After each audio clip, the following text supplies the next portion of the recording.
Hallelujah. ਸਾਰਿਆਂ ਨੂੰ ਜੈ ਮਸੀਹ ਦੀ। ਪਰਮੇਸ਼ਰ ਦਾ ਧੰਨਵਾਦ ਕਰਦੇ ਹਾਂ ਅੱਜ ਦੇ ਸਮੇਂ ਦੇ ਲਈ ਕਿ ਅੱਜ ਉਸਦੇ ਵਚਨ ਦੇ ਵਿੱਚੋਂ ਅੱਜ ਫਿਰ ਕੁਝ ਗੱਲਾਂ ਨੂੰ ਸਿੱਖਾਂਗੇ। ਅਤੇ ਜੋ ਅਸੀਂ ਲਗਾਤਾਰ ਦੋ ਟੌਪਿਕਸ ਦੇ ਵਿੱਚ ਦੇਖਿਆ ਕਿ ਪ੍ਰਾਰਥਨਾ ਦੇ ਵਿੱਚ ਅਸੀਂ ਸੁਧਾਰ ਕਰਨਾ, ਆਪਣੀ ਚੇਂਜ ਕਰਨਾ ਆ। ਅਤੇ ਅੱਜ ਅਸੀਂ ਦੇਖਾਂਗੇ ਕਿ ਪਰਮੇਸ਼ਰ ਨੇ ਜੋ ਸਾਨੂੰ ਪ੍ਰਾਰਥਨਾ ਕਰਨ ਦੇ ਲਈ ਮਦਦਗਾਰ ਦਿੱਤਾ ਆ, ਸਹਾਇਕ ਦਿੱਤਾ ਆ, ਉਹ ਸਹਾਇਕ ਹੈ ਕੌਣ ਹੈ ਅਤੇ ਉਸ ਸਹਾਇਕ ਦੀ ਸਹਾਇਤਾ ਦੇ ਨਾਲ ਅਸੀਂ ਕਿਸ ਤਰ੍ਹਾਂ ਪ੍ਰਾਰਥਨਾ ਕਰਨੀ ਆ। ਹਾਲੇਲੂਇਆ।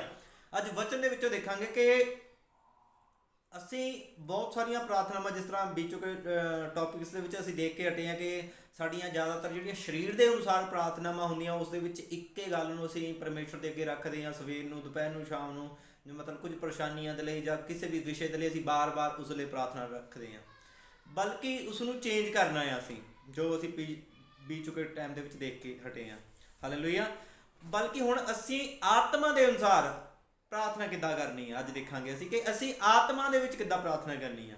ਸਰੀਰ ਦੇ ਵਿੱਚ ਤਾਂ ਕਰ ਲਈ ਆਪਣੇ ਹੋਂਠਾਂ ਤੋਂ ਬੋਲ ਕੇ, ਪਰ ਆਤਮਾ ਦੇ ਵਿੱਚ ਅਸੀਂ ਦੇਖਾਂਗੇ ਕਿ ਕਿੱਦਾਂ ਪ੍ਰਾਰਥਨਾ ਕਰਨੀ ਹੈ, ਕਿਉਂਕਿ ਪਰਮੇਸ਼ਰ ਨੇ ਇੱਕ ਸਾਨੂੰ ਸਹਾਇਕ ਦਿੱਤਾ ਆ, ਸੱਚ ਦਾ ਆਤਮਾ। ਜਦੋਂ ਯਿਸੂ ਮਸੀਹ ਗਏ ਆ ਤਾਂ ਸਵਰਗ ਦੇ ਵਿੱਚ ਠਾਏ ਗਏ, ਯਿਸੂ ਮਸੀਹ ਨੇ ਆਪਣੇ ਚੇਲਿਆਂ ਨੂੰ ਕਿਹਾ, ਕਹਿੰਦਾ ਤੁਸੀਂ ਕੀ ਕਰਨਾ, ਇਸ ਯਰੂਸ਼ਲਮ ਤੋਂ ਬਾਹਰ ਨਾ ਜਾਣਾ, ਬਲਕਿ ਕੀ ਕਰਨਾ, ਯਿਸੂ ਮਸੀਹ ਨੇ ਕਿਹਾ ਮੈਂ ਤੁਹਾਨੂੰ ਸੱਚ ਦਾ ਆਤਮਾ, ਪਵਿੱਤਰ ਆਤਮਾ ਦੇਵਾਂਗਾ, ਜੋ ਯੁਗਾਂ ਦੇ ਅੰਤ ਤੱਕ ਕੀ ਹੋਵੇਗਾ, ਤੁਹਾਡੇ ਨਾਲ ਹੋਵੇਗਾ। ਹਾਲੇਲੂਇਆ। ਬਲਕਿ ਜਦੋਂ ਅਸੀਂ ਆਤਮਾ ਦੇ ਦੁਆਰਾ ਜੋ ਪ੍ਰਾਰਥਨਾ ਕਰਨੀ ਆ, ਕਿੱਦਾਂ ਕਰਨੀ ਆ, ਤੇ ਜਦੋਂ ਅਸੀਂ ਰੋਮੀਆਂ ਉਹਦਾ 8ਵਾਂ ਅਧਿਆਇ ਉਹਦੀ 26 ਆਇਤ ਪੜ੍ਹਦੇ ਹਾਂ, ਉੱਥੇ ਲਿਖਿਆ ਹੋਇਆ, ਮੈਂ ਤੁਹਾਡੇ ਲਈ ਵਚਨ ਨੂੰ ਪੜਾਂਗਾ। ਇसी रीति से आत्मा भी हमारी दुर्बलता में सहायता करता है। हालेलुया। आत्मा साडी कमਜ਼ੋਰੀ ਦੇ ਵਿੱਚ, ਦੁਰਬਲਤਾ ਦੇ ਵਿੱਚ, ਜਦੋਂ ਅਸੀਂ ਕਮਜ਼ੋਰ ਹੁੰਦੇ ਹਾਂ, ਸਾਡੀ ਸਹਾਇਤਾ ਕਰਦਾ ਹੈ ਕੀ ਕਰਨ ਦੇ ਵਿੱਚ, ਪ੍ਰਾਰਥਨਾ ਕਰਨ ਦੇ ਵਿੱਚ। क्योंकि हम नहीं जानते कि प्रार्थना किस रीति से करना चाहिए, ਕਿ ਸਾਨੂੰ ਨਹੀਂ ਪਤਾ ਕਿ ਆਤਮਾ ਦੇ ਵਿੱਚ ਅਸੀਂ ਕਿਸ ਤਰ੍ਹਾਂ ਮੰਗਣਾ ਆ। ਸਰੀਰ ਦੇ ਵਿੱਚ ਅਸੀਂ ਤਾਂ ਮੰਗ ਲੈਂਦੇ ਹਾਂ, ਪਰਮੇਸ਼ਰ ਸਾਨੂੰ ਆਹ ਦੇ ਦੇ, ਪਰਮੇਸ਼ਰ ਸਾਨੂੰ ਆਹ ਦੇ ਦੇ, ਪਰਮੇਸ਼ਰ ਸਾਨੂੰ ਇਸ ਚੀਜ਼ ਦੀ ਜ਼ਰੂਰਤ ਹੈ, ਸਾਨੂੰ ਇਸ ਤੰਗੀ ਦੇ ਵਿੱਚੋਂ ਕੱਢ, ਸਾਨੂੰ ਇਸ ਮੁਸੀਬਤ ਦੇ ਵਿੱਚੋਂ ਕੱਢ। ਪਰ ਆਤਮਾ ਦੇ ਵਿੱਚ ਜੋ ਅਸੀਂ ਸਰੀਰ ਦੇ ਵਿੱਚ ਮੰਗਦੇ ਹਾਂ, ਉਸੇ ਚੀਜ਼ ਨੂੰ ਆਤਮਾ ਦੇ ਵਿੱਚ ਕਿੱਦਾਂ ਮੰਗਣਾ ਆ। ਹਾਲੇਲੂਇਆ। ਅੱਜ ਅਸੀਂ ਇਹਨਾਂ ਗੱਲਾਂ ਨੂੰ ਦੇਖਾਂਗੇ। क्योंकि हम नहीं जानते कि प्रार्थना किस रीति से करना चाहिए, परंतु आत्मा आप ही ऐसी आहें भर भर कर जो बयान से बाहर है हमारे लिए विनती करता है। हालेलुया। ਜਦੋਂ ਅਸੀਂ ਆਤਮਾ ਦੇ ਦੁਆਰਾ ਪ੍ਰਾਰਥਨਾ ਕਰਦੇ ਹਾਂ ਤੇ ਆਤਮਾ ਸਾਨੂੰ ਸਿਖਾਉਂਦਾ ਆ ਕਿ ਕਿੱਦਾਂ ਅਸੀਂ ਪ੍ਰਾਰਥਨਾ ਕਰਨੀ ਆ। ਹੁਣ ਸਵਾਲ ਉੱਠਦਾ ਕਿ ਅਸੀਂ ਆਤਮਾ ਦੇ ਵਿੱਚ ਕਿੱਦਾਂ ਪ੍ਰਾਰਥਨਾ ਕਰਨੀ ਆ। ਹਾਲੇਲੂਇਆ। ਅਸੀਂ ਜਦੋਂ ਦੇਖਦੇ ਹਾਂ ਕਿ ਜਦੋਂ ਪਵਿੱਤਰ ਆਤਮਾ ਆਉਂਦਾ ਆ, ਜਦੋਂ ਅਸੀਂ ਪ੍ਰੇਰਿਤੋਂ ਦੇ ਕੰਮ ਉਹਦਾ ਦੂਸਰਾ ਅਧਿਆਇ ਕੱਢਾਂਗੇ, ਪ੍ਰੇਰਿਤੋਂ ਦੇ ਕੰਮ ਉਸਦਾ ਦੂਸਰਾ ਅਧਿਆਇ ਦੇ ਵਿੱਚ ਲਿਖਿਆ, ਜਦੋਂ ਪਵਿੱਤਰ ਆਤਮਾ ਪੈਂਟੀਕੋਸਟ ਵਾਲੇ ਦਿਨ ਉਡੇਲਿਆ ਗਿਆ ਤਾਂ ਕੀ ਹੋਇਆ, ਜਿੰਨੇ ਵੀ ਉਸ ਕਮਰੇ ਦੇ ਵਿੱਚ ਇਨਸਾਨ ਸੀਗੇ, ਜਿੰਨੇ ਵੀ ਚੇਲੇ ਸੀਗੇ, ਜਿੰਨੇ ਵੀ ਲੋਕ ਸੀਗੇ, ਉਹ ਕੀ ਹੋ ਗਏ, ਉਹ ਸਭ ਜਗ੍ਹਾ ਇੱਕ ਜਗ੍ਹਾ ਇਕੱਠੇ ਸੀਗੇ ਤੇ ਉਹ ਪਵਿੱਤਰ ਆਤਮਾ ਦੇ ਨਾਲ ਭਰ ਗਏ। ਤਾਂ ਕੀ ਹੋਇਆ, ਜਦੋਂ ਇੱਕ ਜਗ੍ਹਾ ਇਕੱਠੇ ਸੀਗੇ ਤਾਂ ਕੀ ਹੋਇਆ, तो वे सब एक जगह इकट्ठे थे,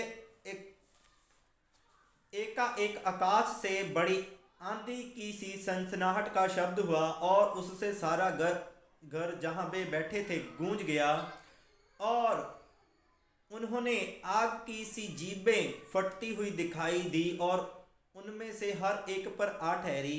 वे सब पवित्र आत्मा से भर गए और जिस प्रकार आत्मा ने उन्हें बोलने की सामर्थ्य दी, वे अन्य अन्य भाषा बोलने लगे। हालेलुया। ਜਦੋਂ ਪਵਿੱਤਰ ਆਤਮਾ ਆਉਂਦਾ ਆ ਇੱਕ ਇਨਸਾਨ ਦੇ ਉੱਤੇ, ਉਹ अन्य अन्य ਭਾਸ਼ਾ ਬੋਲਦਾ ਆ। ਜਿਹੜੀ अन्य अन्य ਭਾਸ਼ਾ ਆ ਉਹ ਕੀ ਆ। ਹਾਲੇਲੂਇਆ। ਜਦੋਂ ਅਸੀਂ अन्य अन्य ਭਾਸ਼ਾ ਬੋਲਦੇ ਆ, ਜਦੋਂ ਪਰਮੇਸ਼ਰ ਦੇ ਨਾਲ ਅਸੀਂ ਬੋਲਦੇ ਹਾਂ, ਅਸੀਂ ਪਰਮੇਸ਼ਰ ਦੇ ਨਾਲ ਗੱਲਬਾਤ ਕਰਦੇ ਹਾਂ, ਜਦੋਂ अन्य ਭਾਸ਼ਾ ਟੰਗਸ ਬੋਲਦੇ ਹਾਂ, ਜਦੋਂ ਅਸੀਂ ਪਹਿਲਾ ਕੁਰਿੰਥੀਆ ਉਸਦਾ 14ਵਾਂ ਅਧਿਆਇ ਉਹਦੀ 2 ਆਇਤ ਨੂੰ ਪੜ੍ਹਦੇ ਹਾਂ ਤਾਂ ਉੱਥੇ ਲਿਖਿਆ ਵਾ, क्योंकि जो अन्य अन्य भाषा में बातें करता है वह मनुष्य से नहीं परंतु परमेश्वर से बातें करता है। ਪਹਿਲਾ ਕੁਰਿੰਥੀਆ ਉਹਦਾ 14ਵਾਂ ਅਧਿਆਇ ਉਹਦੀ 2 ਆਇਤ ਵਿੱਚ ਕੀ ਕਹਿੰਦਾ ਹੈ, ਜੋ अन्य अन्य ਭਾਸ਼ਾ ਦੇ ਵਿੱਚ ਪ੍ਰਾਰਥਨਾ ਕਰਦਾ ਆ, क्योंकि जो अन्य भाषा में प्रार्थना करता है वह मनुष्य से नहीं, वो परमेश्वर इंसान दे अगे नहीं, इंसान दे नाल प्रार्थना नहीं, ਇਸ ਸਾਡੀ ਜੋ ਲੈਂਗੁਏਜ ਅਸੀਂ ਬੋਲਦੇ ਹਾਂ ਇਹਦੇ ਨਾਲ ਪ੍ਰਾਰਥਨਾ ਨਹੀਂ, ਬਲਕਿ ਉਹ ਪਰਮੇਸ਼ਰ ਦੇ ਨਾਲ ਕੀ ਕਰਦਾ ਆ, ਬਾतें ਕਰਤਾ ਹੈ। ਜਦੋਂ ਅਸੀਂ ਅਨਿਆ ਭਾਸ਼ਾ ਦੇ ਵਿੱਚ ਪ੍ਰਾਰਥਨਾ ਕਰਦੇ ਹਾਂ ਸਾਨੂੰ ਪਤਾ ਨਹੀਂ ਲੱਗਦਾ ਅਸੀਂ ਕੀ ਮੰਗਦੇ ਹਾਂ, ਸਾਡੀ ਬੁੱਧੀ ਉਸ ਸਮੇਂ ਕੰਮ ਨਹੀਂ ਕਰਦੀ। ਪਰ ਜਦੋਂ ਅਸੀਂ ਅਨਿਆ ਭਾਸ਼ਾ ਦੇ ਵਿੱਚ ਪ੍ਰਾਰਥਨਾ ਕਰਦੇ ਹਾਂ ਫਿਰ ਅਸੀਂ ਆਤਮਾ ਦੇ ਵਿੱਚ ਪ੍ਰਾਰਥਨਾ ਕਰਦੇ ਹਾਂ। ਹਾਲੇਲੂਇਆ। ਜਿਸ ਤਰ੍ਹਾਂ ਅਸੀਂ ਸਟਾਰਟਿੰਗ ਦੇ ਵਿੱਚ ਪੜ੍ਹਿਆ ਸੀਗਾ ਰੋਮੀਆਂ ਦੇ ਵਿੱਚ ਕਿ ਅਸੀਂ ਨਹੀਂ ਜਾਣਦੇ ਕਿੱਦਾਂ ਪ੍ਰਾਰਥਨਾ ਕਰਨੀ ਹੈ। ਜਦੋਂ ਅਸੀਂ ਅਨਿਆ ਭਾਸ਼ਾ ਦੇ ਵਿੱਚ ਪ੍ਰਾਰਥਨਾ ਕਰਦੇ ਹਾਂ ਅਸੀਂ ਪਰਮੇਸ਼ਰ ਦੇ ਨਾਲ ਗੱਲਬਾਤ ਕਰਦੇ ਹਾਂ। ਬੇਸ਼ੱਕ ਸਾਨੂੰ ਸਾਡੀ ਬੁੱਧੀ ਨੂੰ ਇਸ ਦਾ ਕੋਈ ਲਾਭ ਨਹੀਂ ਹੈਗਾ, इसलिए कि उसकी अगे लिखा वा इसलिए कि उसकी बातें कोई नहीं समझता। ਜਦੋਂ ਅਸੀਂ ਅਨਿਆ ਭਾਸ਼ਾ ਦੇ ਵਿੱਚ ਪ੍ਰਾਰਥਨਾ ਕਰਦੇ ਹਾਂ ਸਾਡੀ ਆਵਾਜ਼ ਨੂੰ ਦੂਜਾ ਨਹੀਂ ਸਮਝਦਾ, ਸਾਨੂੰ ਆਪ ਨਹੀਂ ਪਤਾ ਲੱਗਦਾ ਕਿ ਅਸੀਂ ਕੀ ਕਰਦੇ ਹਾਂ। पर पवित्र आत्मा वचन की कहता है इसलिए कि उसकी बातें कोई नहीं समझता क्योंकि वह वेद की बातें आत्मा में होकर बोलता है। हालेलुया। भेद वालियां गल्लां ਜਿਹੜੀਆਂ ਚੀਜ਼ਾਂ ਸਾਨੂੰ ਮੰਗਣ ਦਾ ਪਤਾ ਨਹੀਂ ਅਸੀਂ ਉਹ ਵੀ ਮੰਗ ਲੈਂਦੇ ਹਾਂ ਜਦੋਂ ਅਸੀਂ ਅਨਿਆ ਭਾਸ਼ਾ ਦੇ ਵਿੱਚ ਪਵਿੱਤਰ ਆਤਮਾ ਦੇ ਦੁਆਰਾ ਜੋ ਸਾਨੂੰ ਅਨਿਆ ਭਾਸ਼ਾ ਮਿਲਦੀ ਆ ਅਸੀਂ ਉਸ ਦੇ ਦੁਆਰਾ ਪ੍ਰਾਰਥਨਾ ਕਰਦੇ ਹਾਂ ਤਾਂ ਕੀ ਹੁੰਦਾ ਆ, ਅਸੀਂ ਭੇਦ ਭਰੀਆਂ ਗੱਲਾਂ ਜਿਹੜੀਆਂ ਚੀਜ਼ਾਂ ਸਾਨੂੰ ਮੰਗਣੀਆਂ ਨਹੀਂ ਆਉਂਦੀਆਂ ਉਹ ਵੀ ਮੰਗ ਲੈਂਦੇ ਹਾਂ। ਹਾਲੇਲੂਇਆ। ਇਸ ਲਈ ਸਾਨੂੰ ਜਿਹੜੀ ਪ੍ਰਾਰਥਨਾ ਦੇ ਵਿੱਚ ਸਾਨੂੰ ਅਨਿਆ ਭਾਸ਼ਾ ਦੇ ਵਿੱਚ ਪ੍ਰਾਰਥਨਾ ਐਡ ਕਰਨੀ ਚਾਹੀਦੀ ਹੈ। ਜਦੋਂ ਵੀ ਅਸੀਂ ਪ੍ਰਾਰਥਨਾ ਨੂੰ ਸਮਾਂ ਦਈਏ ਤਾਂ ਅਸੀਂ ਕੀ ਕਰੀਏ, ਆਤਮਾ ਦੇ ਵਿੱਚ ਪ੍ਰਾਰਥਨਾ ਕਰੀਏ, ਟੰਗਸ ਦੇ ਵਿੱਚ ਪ੍ਰਾਰਥਨਾ ਕਰੀਏ। ਕੁਝ ਸਮਾਂ 10 ਮਿੰਟ 20 ਮਿੰਟ ਜਿੰਨਾ ਵੀ ਤੁਸੀਂ ਸਮਾਂ ਦੇ ਸਕਦੇ ਆ। ਤੇ ਪੌਲਸ ਕੀ ਕਹਿੰਦਾ, ਮੈਂ ਸਰੀਰ ਦੇ ਦੁਆਰਾ ਮਤਲਬ ਕਹਿੰਦਾ ਮੈਂ ਆਤਮਾ ਦੇ ਵਿੱਚ ਵੀ ਪ੍ਰਾਰਥਨਾ ਕਰਾਂਗਾ, ਬੁੱਧੀ ਦੇ ਨਾਲ ਵੀ ਪ੍ਰਾਰਥਨਾ ਕਰਾਂਗਾ। ਬੁੱਧੀ ਦੇ ਨਾਲ ਪ੍ਰਾਰਥਨਾ ਕਿੱਦਾਂ ਅਸੀਂ ਕਰਦੇ ਹਾਂ, ਆਪਣੀ ਸੋਚ ਦੇ ਨਾਲ ਸਮਝ ਦੇ ਨਾਲ ਅਸੀਂ ਪਰਮੇਸ਼ਰ ਦੇ ਕੋਲੋਂ ਮੰਗਦੇ ਹਾਂ। ਆਤਮਾ ਦੇ ਦੁਆਰਾ ਜਿਹੜੀ ਪ੍ਰਾਰਥਨਾ ਕਰਨੀ ਆ ਉਹ ਅਨਿਆ ਭਾਸ਼ਾ ਦੇ ਵਿੱਚ ਪ੍ਰਾਰਥਨਾ ਕਰਨੀ ਆ। ਪਰੰਤੂ ਜੋ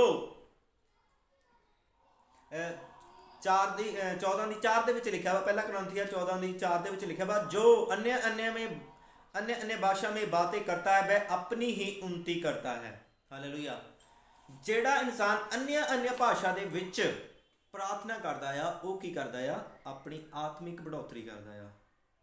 ਅਗਰ ਤੁਸੀਂ ਆਤਮਾ ਦੇ ਵਿੱਚ ਵਧਣਾ ਚਾਹੁੰਦੇ ਆ ਤਾਂ ਤੁਹਾਨੂੰ ਆਪਣੀ ਬੁੱਧੀ ਦਾ ਸਹਾਰਾ ਛੱਡ ਕੇ ਪਵਿੱਤਰ ਆਤਮਾ ਦੇ ਦੁਆਰਾ ਪ੍ਰਾਰਥਨਾ ਕਰਨੀ ਪੈਣੀ ਹੈ। ਹਾਲੇਲੂਇਆ। अन्य भाषा ਦੇ ਵਿੱਚ ਪ੍ਰਾਰਥਨਾ ਕਰਨੀ ਹੈ।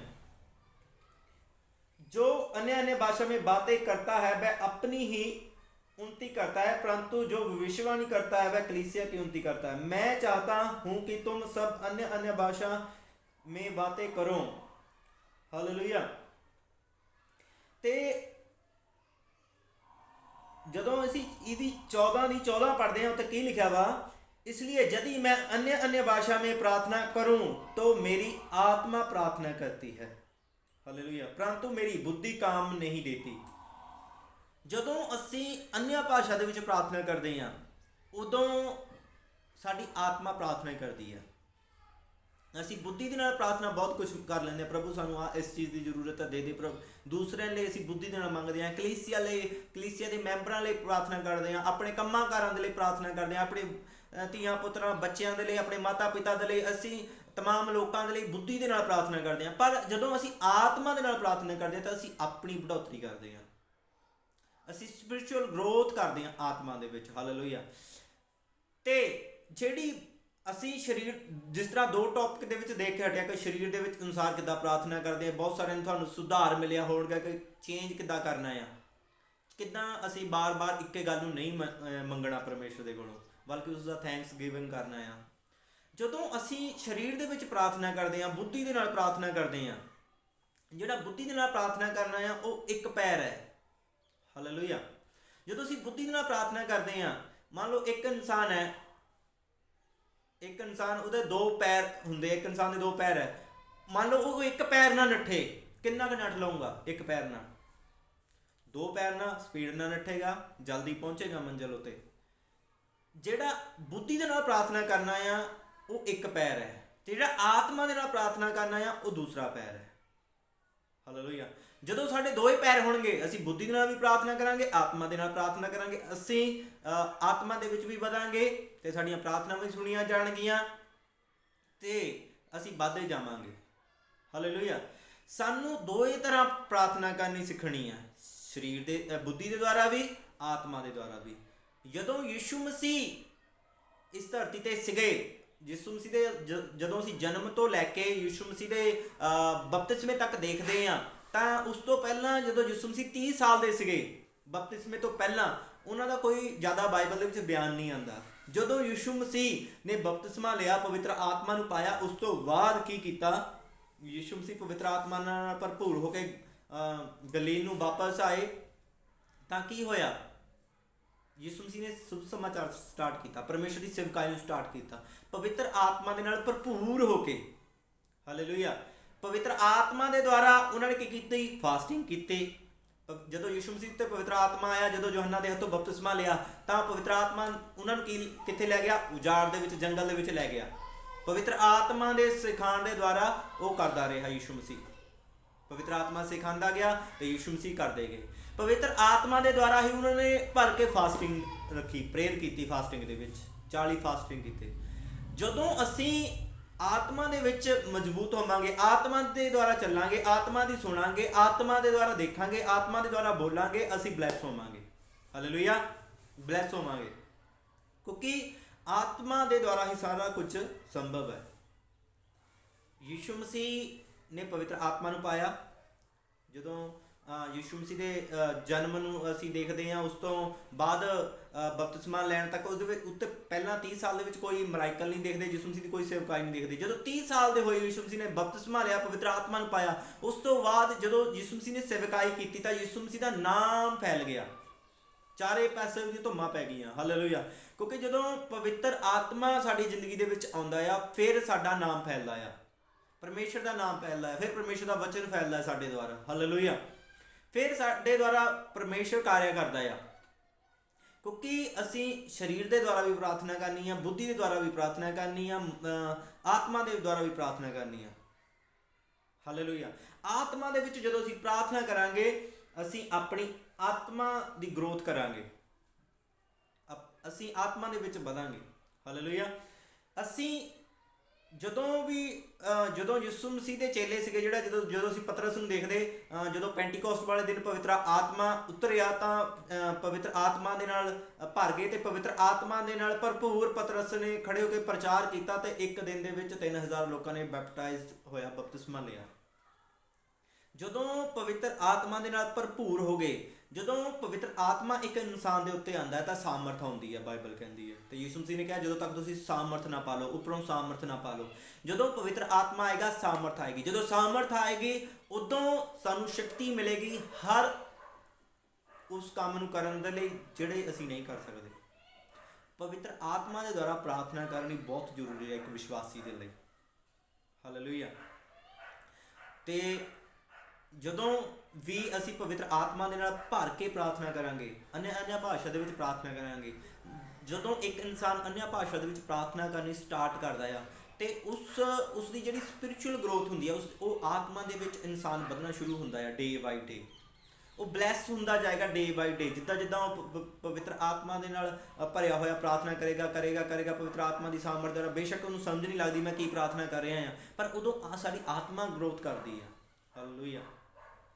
ਤੇ ਬਹੁਤ ਮੇਰੀ ਪਰਸਨਲ ਵੀ ਗਵਾਹੀ ਹੈਗੀ ਹੈ ਕਿ ਜਦੋਂ ਮੈਂ ਪਵਿੱਤਰ ਆਤਮਾ ਦੇ ਵਿੱਚ ਪ੍ਰਾਰਥਨਾ ਕਰਦਾ, ਅਨਿਆ ਭਾਸ਼ਾ ਦੇ ਵਿੱਚ ਪ੍ਰਾਰਥਨਾ ਕਰਦਾ, ਪਰਮੇਸ਼ਰ ਕੰਮ ਕਰਦਾ ਹੈ। ਬਹੁਤ ਸਾਰੇ ਦੁਸ਼ਟ ਆਤਮਾ ਤੋਂ ਫ੍ਰੀ ਹੁੰਦੇ ਆ ਲੋਕ, ਤੇ ਬਹੁਤ ਸਾਰੇ ਮਤਲਬ ਮਰਾਈਕਲ ਵੀ ਹੁੰਦੇ ਆ।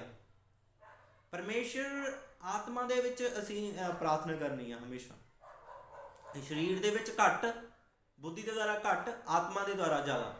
ਕਿਉਂਕਿ ਆਤਮਾ ਦੇ ਦੁਆਰਾ ਪ੍ਰਾਰਥਨਾ ਕਰਨਾ ਦੂਸਰਾ ਪੈਰ ਹੈ। ਜਿਸ ਤਰ੍ਹਾਂ ਮੈਂ ਤੁਹਾਨੂੰ ਦੱਸਿਆ, ਇੱਕ ਇਨਸਾਨ ਦੇ 2 ਪੈਰ ਹੈ। ਅਗਰ ਉਹ ਇੱਕ ਪੈਰ ਦੇ ਨਾਲ ਦੌੜੇਗਾ, ਉਹ ਮੰਜ਼ਿਲ ਉੱਤੇ ਜਲਦੀ ਨਹੀਂ ਪਹੁੰਚੇਗਾ, ਤੇ ਦੂਸਰਾ ਅਗਰ ਪੈਰ ਦੋਨਾਂ ਪੈਰਾਂ ਨਾਲ ਦੌੜੇਗਾ, ਉਹ ਜਲਦੀ ਮੰਜ਼ਿਲ ਉੱਤੇ ਪਹੁੰਚੇਗਾ। ਇਸ ਤਰ੍ਹਾਂ ਜਿਹੜਾ ਅਨਿਆ ਭਾਸ਼ਾ ਦੇ ਵਿੱਚ ਪ੍ਰਾਰਥਨਾ ਕਰਨੀ ਆ, ਆਤਮਾ ਦੇ ਵਿੱਚ ਪ੍ਰਾਰਥਨਾ ਕਰਨੀ ਹੈ, ਦੂਸਰਾ ਪੈਰ ਹੈ ਜੋ ਸਾਨੂੰ ਸਾਡੀ ਮੰਜ਼ਿਲ ਤੱਕ, ਸਾਡੀ ਬੁਲਾਹਟ ਤੱਕ ਸਾਨੂੰ ਜਲਦੀ ਲੈ ਕੇ ਜਾਂਦਾ ਹੈ। ਹਾਲੇਲੂਇਆ। ਤੇ ਆਤਮਾ ਦੇ ਵਿੱਚ ਕਦੇ ਵੀ ਪ੍ਰਾਰਥਨਾ ਕਰਨ ਤੋਂ ਨਹੀਂ ਹਟਣਾ, ਤੇ ਆਪਣੀ ਪ੍ਰਾਰਥਨਾ ਵਿੱਚ ਸੁਧਾਰ ਕਰਨਾ ਹੈ। ਜਦੋਂ ਵੀ ਅਸੀਂ ਪ੍ਰਾਰਥਨਾ ਕਰਨੀ ਹੈ, ਇੱਕੇ ਗੱਲ ਨੂੰ ਵਾਰ-ਵਾਰ ਨਹੀਂ ਮੰਗਣਾ, ਜਿਸ ਤਰ੍ਹਾਂ ਅਸੀਂ ਬੀਤ ਚੁੱਕੇ ਟੌਪਿਕਸ ਦੇ ਵਿੱਚ ਦੇਖ ਚੁੱਕੇ ਹਾਂ। ਇੱਕ ਹੀ ਗੱਲ ਨੂੰ ਬਾਰ-ਬਾਰ ਪਰਮੇਸ਼ਰ ਦੇ ਕੋਲੋਂ ਹਰ ਰੋਜ਼ ਜਦੋਂ ਵੀ ਅਸੀਂ ਪ੍ਰਾਰਥਨਾ ਬੈਠਦੇ ਹਾਂ। ਬਹੁਤ ਸਾਰੇ ਇਨਸਾਨ ਇੱਦਾਂ ਦੇ ਵੀ ਆ ਕਿ ਸਵੇਰ ਨੂੰ ਵੀ ਪ੍ਰਾਰਥਨਾ ਵੀ ਉਹੀ ਮੰਗਣਾ ਆ, ਦੁਪਹਿਰ ਨੂੰ ਵੀ ਉਹੀ ਮੰਗਣਾ, ਸ਼ਾਮ ਨੂੰ ਵੀ ਉਹੀ ਮੰਗਣਾ ਆ, ਜਦੋਂ ਵੀ ਪ੍ਰਾਰਥਨਾ ਬੈਠਣਾ ਉਹੀ ਉਸੇ ਗੱਲ ਲਈ। ਨਹੀਂ, ਅਸੀਂ ਉਸ ਗੱਲ ਨੂੰ ਸੁਧਾਰ ਕਰਨਾ ਆ, ਬਲਕਿ ਆਤਮਾ ਦੇ ਵਿੱਚ ਪ੍ਰਾਰਥਨਾ ਕਰਨੀ ਆ। ਜਦੋਂ ਅਸੀਂ ਆਤਮਾ ਦੇ ਵਿੱਚ ਪ੍ਰਾਰਥਨਾ ਕਰਾਂਗੇ ਅਸੀਂ ਬਲੈਸ ਹੋਵਾਂਗੇ, ਪਰਮੇਸ਼ਰ ਸਾਨੂੰ ਵਧਾਏਗਾ। ਅਸੀਂ ਆਤਮਾ ਦੇ ਵਿੱਚ ਜਿਹੜਾ ਇੱਕ ਪ੍ਰਾਰਥਨਾ ਆ ਉਹ ਇੱਕ ਪਰਮੇਸ਼ਰ ਦੇ ਨਾਲ ਸਮਾਂ ਬਿਤਾਉਣਾ ਆ, ਪਰਮੇਸ਼ਰ ਨਾਲ ਰਿਸ਼ਤਾ ਗੂੜਾ ਕਰਨਾ ਆ, ਪਰਮੇਸ਼ਰ ਦੇ ਸਾਹਮਣੇ ਜਾਣਾ ਆ। ਹਾਲੇਲੂਇਆ। ਅਤੇ ਜਦੋਂ ਅਸੀਂ ਆਤਮਾ ਦੇ ਵਿੱਚ ਪ੍ਰਾਰਥਨਾ ਕਰਾਂਗੇ ਉਦੋਂ ਪਰਮੇਸ਼ਰ ਦੀ ਹਜ਼ੂਰੀ ਸਾਡੇ ਉੱਤੇ ਆ ਜਾਏਗੀ। ਹਾਲੇਲੂਇਆ। ਫਿਰ ਹਜ਼ੂਰੀ ਦੇ ਵਿੱਚ ਪਵਿੱਤਰ ਆਤਮਾ ਸਾਨੂੰ ਸਿਖਾਏਗਾ। ਅਤੇ ਕਈ ਵਾਰ ਅਸੀਂ ਪ੍ਰਾਰਥਨਾ ਕਰਨੀ ਨਹੀਂ ਜਾਣਦੇ ਹੁੰਦੇ, ਦੂਸਰੇ ਲਈ ਕਿੱਦਾਂ ਮੰਗਣਾ ਆ। ਜਿਸ ਤਰ੍ਹਾਂ ਅਸੀਂ ਰੋਮੀਆਂ ਦੇ ਵਿੱਚ ਪੜ੍ਹ ਕੇ ਹਟੇ ਕਿ ਅਸੀਂ ਨਹੀਂ ਜਾਣਦੇ ਕਿਸ ਰੀਤੀ ਦੇ ਨਾਲ ਅਸੀਂ ਪ੍ਰਾਰਥਨਾ ਕਰਨੀ ਆ, ਪਰ ਪਵਿੱਤਰ ਆਤਮਾ ਸਾਨੂੰ ਮੰਗਣਾ ਸਿਖਾਉਂਦਾ। ਪਵਿੱਤਰ ਆਤਮਾ ਦੂਸਰਿਆਂ ਲਈ ਪ੍ਰਾਰਥਨਾ ਕਰਨਾ ਸਿਖਾਉਂਦਾ ਆ। ਪਵਿੱਤਰ ਆਤਮਾ ਦੇ ਦੁਆਰਾ ਹੀ ਅਸੀਂ ਵਚਨ ਨੂੰ ਪੜ੍ਹਾਂਗੇ। ਹਾਲੇਲੂਇਆ। ਪਵਿੱਤਰ ਆਤਮਾ ਦੀ ਅਗਵਾਈ ਦੇ ਦੁਆਰਾ, ਕਿਉਂਕਿ ਜਿਹੜੀ ਬਾਈਬਲ ਹੈ ਪਵਿੱਤਰ ਆਤਮਾ ਦੀ ਅਗਵਾਈ ਦੇ ਦੁਆਰਾ ਲਿਖੀ ਗਈ, ਅਤੇ ਪਵਿੱਤਰ ਆਤਮਾ ਦੀ ਅਗਵਾਈ ਤੋਂ ਬਿਨਾਂ, ਪਵਿੱਤਰ ਆਤਮਾ ਤੋਂ ਬਿਨਾਂ ਇਹਨੂੰ ਸਮਝਣਾ ਆਸਾਨ ਨਹੀਂ ਹੈਗਾ। ਪਵਿੱਤਰ ਆਤਮਾ ਸਾਡੇ ਕੋਲ ਹੋਵੇਗਾ, ਪਵਿੱਤਰ ਆਤਮਾ ਦੇ ਨਾਲ ਭਰੇ ਹੋਵਾਂਗੇ ਤਾਂ ਕੀ ਹੋਵੇਗਾ, ਸਾਨੂੰ ਬਚਨ ਦੀ ਸਮਝ ਆਏਗੀ। ਹਾਲੇਲੂਇਆ। ਕਿਉਂਕਿ ਅਸੀਂ ਜਦੋਂ ਵੀ ਸੁਧਾਰ ਕਰਨਾ ਆਪਣੀ ਪ੍ਰਾਰਥਨਾ ਦੇ ਵਿੱਚ ਕਰਨਾ ਆ। ਪ੍ਰਾਰਥਨਾ ਇੱਕ ਮਸੀਹੀ ਜੀਵਨ ਦੇ ਵਿੱਚ ਪਹਿਲੀ ਪੌੜੀ ਹੈ, ਉਹਨੇ ਵਧਣਾ ਆ ਇੱਕ ਇਨਸਾਨ ਦੇ ਲਈ। ਜਦੋਂ ਅਸੀਂ ਮਸੀਹ ਦੇ ਵਿੱਚ ਆਉਂਦੇ ਹਾਂ, ਪਹਿਲਾ ਧਾਗਾ ਜਿਹੜਾ ਆ ਉਹ ਇਹੀ ਆ ਕਿ ਅਸੀਂ ਪ੍ਰਾਰਥਨਾ ਦੇ ਵਿੱਚ ਮਜ਼ਬੂਤ ਹੋਈਏ। ਆਮੀਨ। ਹਾਲੇਲੂਇਆ। ਪ੍ਰਾਰਥਨਾ ਦੇ ਵਿੱਚ ਹਮੇਸ਼ਾ ਮਜ਼ਬੂਤ ਰਹਿਣਾ ਆ। ਜਦੋਂ ਵੀ ਅਸੀਂ ਪ੍ਰਾਰਥਨਾ ਦੇ ਵਿੱਚ ਵਧਾਂਗੇ ਅਸੀਂ ਬਲੈਸ ਹੋਵਾਂਗੇ ਹਰ ਪਾਸਿਓਂ, ਅਤੇ ਜਿੰਨੇ ਵੀ ਸਾਡੇ ਨਾਲ ਜੁੜੇ ਹੋਏ ਆ ਉਹ ਵੀ ਬਲੈਸ ਹੋਣਗੇ ਅਗਰ ਉਹ ਵੀ ਆਤਮਾ ਦੇ ਵਿੱਚ ਪ੍ਰਾਰਥਨਾ ਕਰਾਂਗੇ। ਅਤੇ ਅਨਿਆ ਭਾਸ਼ਾ ਦੇ ਵਿੱਚ ਜਦੋਂ ਵੀ ਅਸੀਂ ਪ੍ਰਾਰਥਨਾ ਕਰਨੀ ਹੈ ਤਾਂ ਪਰਮੇਸ਼ਰ ਦੇ ਨਾਲ ਅਸੀਂ ਗੱਲਬਾਤ ਕਰਦੇ ਹਾਂ। ਇਹ ਯਾਦ ਰੱਖਣਾ ਆ। ਅਸੀਂ ਆਪਣੀ ਸੋਚ ਦੇ ਅਨੁਸਾਰ ਤਾਂ ਬਹੁਤ ਕੁਛ ਮੰਗਦੇ ਹਾਂ। ਪ੍ਰਭੂ ਸਾਨੂੰ ਅੱਛਾ ਬਿਜ਼ਨਸ ਦੇ ਦੇ, ਸਾਨੂੰ ਪ੍ਰਭੂ ਇਸ ਚੀਜ਼ ਦੀ ਜ਼ਰੂਰਤ ਹੈ, ਪ੍ਰਭੂ ਸਾਨੂੰ ਬਿਮਾਰੀ ਤੋਂ ਚੰਗਾ ਕਰ ਦੇ, ਸਾਡੀਆਂ ਤਮਾਮ ਮੁਸ਼ਕਿਲਾਂ ਨੂੰ ਦੂਰ ਕਰ ਦੇ। ਸਾਡੀ ਬਹੁਤ ਸਾਰੀਆਂ ਪ੍ਰਾਰਥਨਾ ਪੁਆਇੰਟ ਹੁੰਦੇ ਆ, ਪ੍ਰਭੂ ਮੈਨੂੰ ਵਿਦੇਸ਼ ਦਾ ਵੀਜ਼ਾ ਦੇ ਦੇ। ਬਲਕਿ ਅਸੀਂ ਜਦੋਂ ਆਤਮਾ ਦੇ ਵਿੱਚ ਪ੍ਰਾਰਥਨਾ ਕਰਦੇ ਹਾਂ ਤਾਂ ਇਹ ਚੀਜ਼ਾਂ ਸਾਰੀਆਂ ਆਪਣੇ ਆਪ ਸਾਨੂੰ ਮਿਲ ਜਾਣਗੀਆਂ, ਕਿਉਂਕਿ ਅਸੀਂ ਆਤਮਾ ਦੇ ਵਿੱਚ ਪਰਮੇਸ਼ਰ ਦੇ ਨਾਲ, ਪਤਾ ਨਹੀਂ ਅਸੀਂ ਕੀ ਮੰਗ ਰਹੇ ਹਾਂ ਪਰਮੇਸ਼ਰ ਤੋਂ, ਸਾਨੂੰ ਖੁਦ ਨੂੰ ਨਹੀਂ ਪਤਾ। ਜਦੋਂ ਅਸੀਂ ਆਤਮਾ ਦੇ ਵਿੱਚ ਪ੍ਰਾਰਥਨਾ ਕਰਦੇ ਹਾਂ ਉਹ ਵੀ ਚੀਜ਼ਾਂ ਅਸੀਂ ਆਤਮਾ ਦੇ ਵਿੱਚ ਮੰਗ ਲੈਂਦੇ ਹਾਂ ਜੋ ਅਸੀਂ ਮੰਗਣ ਬਾਰੇ ਸੋਚਿਆ ਵੀ ਨਹੀਂ ਹੁੰਦਾ। ਹਾਲੇਲੂਇਆ। ਅਤੇ ਹਮੇਸ਼ਾ ਆਪਣੀ ਪ੍ਰਾਰਥਨਾ ਵਿੱਚ ਸੁਧਾਰ ਕਰਨਾ ਅਤੇ ਆਤਮਾ ਦੇ ਦੁਆਰਾ ਪ੍ਰਾਰਥਨਾ ਕਰਨੀ ਹੈ। ਜਦੋਂ ਵੀ ਅਸੀਂ ਆਤਮਾ ਦੇ ਵਿੱਚ ਪ੍ਰਾਰਥਨਾ ਕਰਾਂਗੇ ਅਸੀਂ ਆਪਣੀ ਹੀ ਉੱਨਤੀ ਕਰਾਂਗੇ। ਜਿਸ ਤਰ੍ਹਾਂ ਮੈਂ ਤੁਹਾਨੂੰ ਵਚਨ ਪੜ੍ਹ ਕੇ ਦੱਸਿਆ, ਇੱਕ ਵਾਰ ਫਿਰ ਵਚਨ ਤੁਹਾਡੇ ਲਈ ਪੜਾਂਗਾ। ਜੋ अन्य भाषा में बातें करता है वह अपनी ही उन्नति करता है। हालेलुया। ਅਤੇ ਅਸੀਂ ਆਪਣੀ ਉੱਨਤੀ ਕਰਨੀ ਆ। ਅਤੇ ਬਹੁਤ ਤਰ੍ਹਾਂ ਦੀਆਂ ਪ੍ਰਾਰਥਨਾਵਾਂ ਆ। ਜਦੋਂ ਅਸੀਂ ਆਤਮਾ ਦੇ ਵਿੱਚ ਪ੍ਰਾਰਥਨਾ ਕਰਦੇ ਹਾਂ ਸਾਨੂੰ ਪਤਾ ਲੱਗਦਾ ਆ, ਪਵਿੱਤਰ ਆਤਮਾ ਸਿਖਾਏਗਾ ਕਿ ਦੁਸ਼ਟ ਆਤਮਾ ਲਈ ਕਿੱਦਾਂ ਪ੍ਰਾਰਥਨਾ ਕਰਨੀ ਆ। ਦੂਜਾ ਬਿਮਾਰ ਹੈ ਉਹਦੀ ਬਿਮਾਰੀ ਲਈ ਕਿੱਦਾਂ ਪ੍ਰਾਰਥਨਾ ਕਰਨੀ ਆ। ਕਿਸੇ ਦੇ ਲਈ ਮੈਰਿਜ ਲਈ ਪ੍ਰਾਰਥਨਾ ਕਿੱਦਾਂ ਕਰਨੀ ਆ। ਪਰਮੇਸ਼ਰ ਦਾ ਆਤਮਾ ਸਾਨੂੰ ਸਿਖਾਏਗਾ, ਕਿਉਂਕਿ ਅਸੀਂ ਨਹੀਂ ਜਾਣਦੇ ਕਿੱਦਾਂ ਪ੍ਰਾਰਥਨਾ ਕਰਨੀ ਆ। ਕੋਈ ਗਰੀਬ ਹੈ ਉਸ ਲਈ ਕਿੱਦਾਂ ਪ੍ਰਾਰਥਨਾ ਕਰਨੀ ਆ, ਕੋਈ ਮੁਸ਼ਕਿਲ ਦੇ ਵਿੱਚ ਹੈ ਉਸ ਲਈ ਕਿੱਦਾਂ ਪ੍ਰਾਰਥਨਾ ਕਰਨੀ ਆ, ਬਚਨ ਪੜ੍ਹਨ ਲਈ ਕਿਸ ਤਰ੍ਹਾਂ ਪ੍ਰਾਰਥਨਾ ਕਰਨੀ ਹੈ, ਹੀਲਿੰਗ ਦੇ ਲਈ ਕਿੱਦਾਂ ਪ੍ਰਾਰਥਨਾ ਕਰਨੀ ਹੈ, ਚੰਗਾਈ ਦੇ ਲਈ ਕਿੱਦਾਂ ਪ੍ਰਾਰਥਨਾ ਕਰਨੀ ਹੈ। ਅਲੱਗ-ਅਲੱਗ ਪ੍ਰਾਰਥਨਾਵਾਂ ਨੂੰ ਕਰਨ ਦੇ ਲਈ ਪਵਿੱਤਰ ਆਤਮਾ ਸਾਡੀ ਮਦਦ ਕਰਦਾ ਹੈ। ਜਦੋਂ ਅਸੀਂ ਅਨਿਆ ਭਾਸ਼ਾ ਦੇ ਵਿੱਚ ਪ੍ਰਾਰਥਨਾ ਕਰਦੇ ਹਾਂ ਅਸੀਂ ਡਾਇਰੈਕਟ ਪਰਮੇਸ਼ਰ ਦੇ ਨਾਲ ਗੱਲਬਾਤ ਕਰਦੇ ਹਾਂ ਅਤੇ ਅਸੀਂ ਆਪਣੀ ਆਤਮਿਕ ਉੱਨਤੀ ਕਰਦੇ ਹਾਂ। ਹਾਲੇਲੂਇਆ। ਜਦੋਂ ਅਸੀਂ ਆਪਣੀ ਆਤਮਿਕ ਉੱਨਤੀ ਕਰਾਂਗੇ ਅਸੀਂ ਵਧਾਂਗੇ। ਜਦੋਂ ਸਾਡੀ ਆਤਮਿਕ ਉੱਨਤੀ ਹੋਏਗੀ ਵੱਧਦੇ ਜਾਵਾਂਗੇ। ਜਿੱਦਾਂ ਅਸੀਂ ਵੱਧਦੇ ਜਾਵਾਂਗੇ ਉੱਦਾਂ ਹੀ ਅਸੀਂ ਫਲਵੰਤ ਹੁੰਦੇ ਜਾਵਾਂਗੇ। ਹਾਲੇਲੂਇਆ। ਫਿਰ ਦੁਨੀਆ ਦੀਆਂ ਚੀਜ਼ਾਂ, ਪਰਮੇਸ਼ਰ ਦਾ ਵਚਨ ਪੂਰਾ ਹੋਏਗਾ ਕਿ ਸੰਸਾਰ ਦੀਆਂ ਚੀਜ਼ਾਂ ਤੁਹਾਡੇ ਪਿੱਛੇ ਪੈ ਕੇ ਮਿਲ ਜਾਣਗੀਆਂ। ਆਮੀਨ। ਹਮੇਸ਼ਾ ਅਨਿਆ ਭਾਸ਼ਾ ਦੇ ਵਿੱਚ ਪ੍ਰਾਰਥਨਾ ਕਰਨੀ ਆ। ਆਪਣੀ ਪ੍ਰਾਰਥਨਾ ਦੇ ਵਿੱਚ ਐਡ ਕਰੋ ਕਿ ਤੁਸੀਂ ਅਨਿਆ ਭਾਸ਼ਾ ਦੇ ਵਿੱਚ ਪ੍ਰਾਰਥਨਾ ਕਰੋ। ਜਦੋਂ ਵੀ ਆਦਤ ਪਾਓ ਕਿ ਜਦੋਂ ਵੀ ਤੁਸੀਂ ਪ੍ਰਾਰਥਨਾ ਕਰੀਏ ਕਿਸੇ ਅਨਿਆ ਭਾਸ਼ਾ ਦੇ ਵਿੱਚ ਪ੍ਰਾਰਥਨਾ ਕਰੀਏ। ਅਤੇ ਬਹੁਤਿਆਂ ਨੂੰ ਹੋ ਸਕਦਾ ਕਿ ਅਨਿਆ ਭਾਸ਼ਾ ਨਾ ਪਵਿੱਤਰ ਆਤਮਾ ਦੇ ਨਾਲ ਭਰਪੂਰ ਹੋਣ। ਅਗਰ ਤੁਸੀਂ ਨਹੀਂ ਆ ਤਾਂ ਤੁਸੀਂ ਇਸ ਮਿਨਿਸਟਰੀ ਦੇ ਵਿੱਚ, ਸੇਵਕਾਈ ਦੇ ਵਿੱਚ ਆ ਸਕਦੇ ਆ। ਤੁਸੀਂ ਜਾਣ ਸਕਦੇ ਆ ਪਵਿੱਤਰ ਆਤਮਾ ਦਾ ਜਿਹੜਾ ਦਾਨ ਹੈ ਉਹ ਤੁਹਾਡੇ ਲਈ ਹੈ, ਪਰਮੇਸ਼ਰ ਨੇ ਮੁਹੱਈਆ ਕਰ ਚੁੱਕਾ। ਕਿ ਪ੍ਰਭੂ ਯਿਸੂ ਮਸੀਹ ਨੇ ਪੂਰੇ ਸੰਸਾਰ ਲਈ ਦਿੱਤੀ ਹੈ। ਹਾਲੇਲੂਇਆ। ਅਤੇ ਆਤਮਾ ਦੇ ਵਿੱਚ ਪਵਿੱਤਰ ਆਤਮਾ ਦੇ ਨਾਲ ਭਰਪੂਰ ਹੋ ਕੇ ਪ੍ਰਾਰਥਨਾ ਕਰਨੀ ਆ। ਜਦੋਂ ਤੁਸੀਂ ਆਓਗੇ ਤੁਹਾਨੂੰ ਦੱਸਿਆ ਜਾਏਗਾ ਕਿ ਪਵਿੱਤਰ ਆਤਮਾ ਤੁਹਾਡੇ ਲਈ ਹੈਂਡ ਪ੍ਰੇਅਰ ਕੀਤੀ ਜਾਏਗੀ ਅਤੇ ਤੁਸੀਂ ਸਮਝਾਇਆ ਜਾਏਗਾ ਕਿੱਦਾਂ ਪਰਮੇਸ਼ਵਰ ਦੀ ਤੁਸੀਂ ਉਸ ਵਰਦਾਨ ਨੂੰ ਲੈਣਾ ਆ। ਅਤੇ ਤੁਸੀਂ ਤਿਆਰ ਹੋ ਕੇ ਆਉਣਾ ਆ ਜਦੋਂ ਵੀ ਆਉਣਾ ਆ। ਅਤੇ ਹਮੇਸ਼ਾ ਜਦੋਂ ਵੀ ਜਿਹੜੇ ਬੋਲਦੇ ਆਉਂਦੇ ਭਾਸ਼ਾ ਅਤੇ ਪਵਿੱਤਰ ਆਤਮਾ ਨਾਲ ਭਰਪੂਰ ਨੇ, ਮੈਂ ਤੁਹਾਨੂੰ ਇਹੀ ਦੱਸਣਾ ਚਾਹੁੰਦਾ, ਜਦੋਂ ਤੁਸੀਂ ਅਨਿਆ ਭਾਸ਼ਾ ਜੋ ਤੁਸੀਂ ਆਪਣੀ ਪਰਸਨਲ ਪ੍ਰਾਰਥਨਾ ਕਰਦੇ ਹੋ ਉਸ ਦੇ ਵਿੱਚ ਜ਼ਰੂਰ ਤੁਸੀਂ ਅਨਿਆ ਭਾਸ਼ਾ ਐਡ ਕਰੋ। ਪਵਿੱਤਰ ਆਤਮਾ ਦੇ ਦੁਆਰਾ ਪ੍ਰਾਰਥਨਾ ਕਰਨੀ ਸ਼ੁਰੂ ਕਰੋ ਤਾਂ ਤੁਸੀਂ ਵੱਧਦੇ ਜਾਓਗੇ। ਆਮੀਨ। ਵਧੋਗੇ, ਮੈਂ ਤੁਸੀਂ ਚੇਂਜ ਦੇਖੋਗੇ। ਐਡ ਕਰੋ ਥੋੜ੍ਹਾ ਸਮਾਂ, 10 ਮਿੰਟ 20 ਮਿੰਟ ਰੋਜ਼ ਐਡ ਕਰੋ। ਜਦੋਂ ਤੁਸੀਂ ਅਨਿਆ ਭਾਸ਼ਾ ਦੇ ਵਿੱਚ ਪ੍ਰਾਰਥਨਾ ਕਰੋਗੇ ਤਾਂ ਤੁਹਾਡੀ ਆਤਮਿਕ ਜਿਹੜੀ ਆ ਗਰੋਥ ਹੁੰਦੀ ਜਾਊਗੀ ਅਤੇ ਤੁਸੀਂ ਖੁਦ ਵੀ ਸਰੀਰ ਦੇ ਵਿੱਚ ਆਤਮਾ ਦੇ ਵਿੱਚ ਤਰੋ ਤਾਜ਼ਾ ਚੰਗੇ ਭਲੇ ਰਹੋਗੇ ਯਿਸੂ ਮਸੀਹ ਦੇ ਨਾਮ ਦੇ ਵਿੱਚ। ਹਾਲੇਲੂਇਆ। ਸਾਰਿਆਂ ਨੂੰ ਜੈ ਮਸੀਹ ਦੀ। God bless you.